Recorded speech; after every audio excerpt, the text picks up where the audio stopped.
Hello दोस्तों, माँ सुंदर कैप्सूल में आपका एक बार फिर से स्वागत है। आज के एपिसोड में हम देखने वाले हैं एक ऐसा धमाकेदार ट्विस्ट जिसने पूरे परिवार की जिंदगी बदल कर रख दी। 25 साल बाद रुचिता को अपनी असली माँ जिंदा मिल जाती है। लेकिन सवाल यह है कि आखिर दादी ने इतने सालों तक उन्हें कैद करके क्यों रखा? क्या इस बार सच सबके सामने आएगा या फिर दादी एक बार फिर अपनी चाल में कामयाब हो जाएगी? आइए जानते हैं पूरी कहानी। कहानी की शुरुआत होती है रुचिता से। पिछले कुछ दिनों से उसके मन में एक अजीब सी बेचैनी थी। उसे बार बार ऐसा महसूस हो रहा था कि उससे कोई बहुत बड़ा सच छिपाया गया है। इसी बेचैनी के कारण वह अपने पुराने घर जाने का फैसला करती है। रुचिता बिना किसी को बताए चुपचाप पुराने घर पहुंच जाती है। बाहर सब कुछ बिल्कुल शांत दिखाई देता है, लेकिन जैसे ही वह अंदर जाती है उसे कुछ अजीब आवाजें सुनाई देती हैं। वह धीरे धीरे उन आवाजों का पीछा करती हुई घर के सबसे पुराने कमरे तक पहुंच जाती है। दरवाजा थोड़ा खुला हुआ होता है। रुचिता जैसे ही अंदर झांकती है उसके पैरों तले जमीन खिसक जाती है। वह देखती है कि एक बुजुर्ग महिला को कुर्सी से रस्सियों के सहारे बांधकर रखा गया है। उनके चेहरे पर दर्द साफ दिखाई दे रहा होता है। पहले तो रुचिता उन्हें पहचान नहीं पाती, लेकिन कुछ ही पल बाद उसे एहसास होता है कि यह कोई और नहीं बल्कि उसकी अपनी माँ है, जिन्हें पूरे 25 साल पहले सबने मृत मान लिया था। रुचिता की आंखों से आंसू बहने लगते हैं। वह खुद को संभालती है और तुरंत अपना मोबाइल निकालकर पूरी घटना की रिकॉर्डिंग शुरू कर देती है।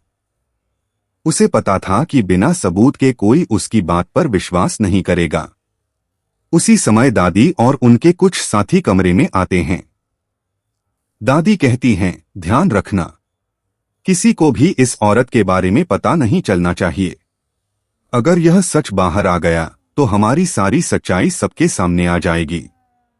यह सुनकर रुचिता को यकीन हो जाता है कि इतने सालों से उसकी मां को जानबूझकर कैद करके रखा गया था। वह चुपचाप वहां से निकल जाती है। उसका दिल तेजी से धड़क रहा होता है। अब उसे सिर्फ एक ही इंसान पर भरोसा था, रूहान। रास्ते भर वह रूहान को फोन करने की कोशिश करती है, लेकिन हर बार किसी न किसी वजह से बात नहीं हो पाती। कभी नेटवर्क चला जाता है तो कभी फोन कट जाता है। आखिरकार शाम को जब रूहान घर लौटता है तब रुचिता उससे मिलती है। वह घबराई हुई आवाज में कहती है, भैया, हमारी मां जिंदा हैं। मैंने उन्हें अपनी आंखों से देखा है। पहले तो रूहान को विश्वास नहीं होता, लेकिन जब रुचिता उसे मोबाइल में रिकॉर्ड किया हुआ वीडियो दिखाती है तो वह पूरी तरह हैरान रह जाता है। रूहान कहता है, अगर यह सच है तो अब दादी की एक भी चाल नहीं चलेगी। दोनों फैसला करते हैं कि बिना जल्दबाजी किए सही समय पर पूरी सच्चाई सबके सामने लाएंगे। लेकिन दूसरी तरफ दादी को भी शक होने लगता है। वह अपने नौकर से कहती हैं, रुचिता बार बार इस घर में क्यों आ रही है? कहीं उसे हमारे राज का पता तो नहीं चल गया? दादी तुरंत अपने लोगों को रुचिता पर नजर रखने का आदेश देती हैं। अब रुचिता और रूहान के लिए हर कदम खतरे से भरा होता है। अगले दिन दोनों पुलिस के पास जाने का फैसला करते हैं। पुलिस पहले उनकी बात पर विश्वास नहीं करती, लेकिन जैसे ही वीडियो देखा जाता है पूरा मामला बदल जाता है। पुलिस तुरंत पुराने घर पर छापा मारती है। दरवाजा तोड़ा जाता है और अंदर जाकर वही बुजुर्ग महिला सुरक्षित बाहर निकाली जाती हैं। वह भावुक होकर रुचिता को गले लगा लेती हैं। 25 साल बाद मां और बेटी का यह मिलन देखकर हर किसी की आंखें नम हो जाती हैं। इसके बाद पुलिस दादी और उनके सभी साथियों से पूछताछ करती है। धीरे धीरे उनके सारे पुराने राज सामने आने लगते हैं।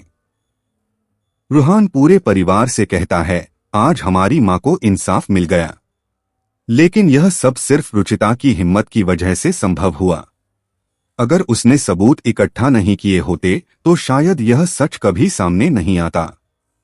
आखिर में पुलिस दादी और इस साजिश में शामिल सभी लोगों को गिरफ्तार करके जेल भेज देती है। पूरा परिवार एक बार फिर अपनी मां के साथ नई जिंदगी शुरू करने का फैसला करता है। लेकिन क्या कहानी यहीं खत्म हो जाएगी, या दादी के अतीत से जुड़ा कोई और बड़ा राज अभी भी छिपा हुआ है? अगर आपको यह कहानी पसंद आई हो तो वीडियो को लाइक करें, चैनल को सब्सक्राइब करें और कमेंट करके जरूर बताइए कि आपको इस कहानी का सबसे भावुक पल कौन सा लगा। मिलते हैं अगले वीडियो में।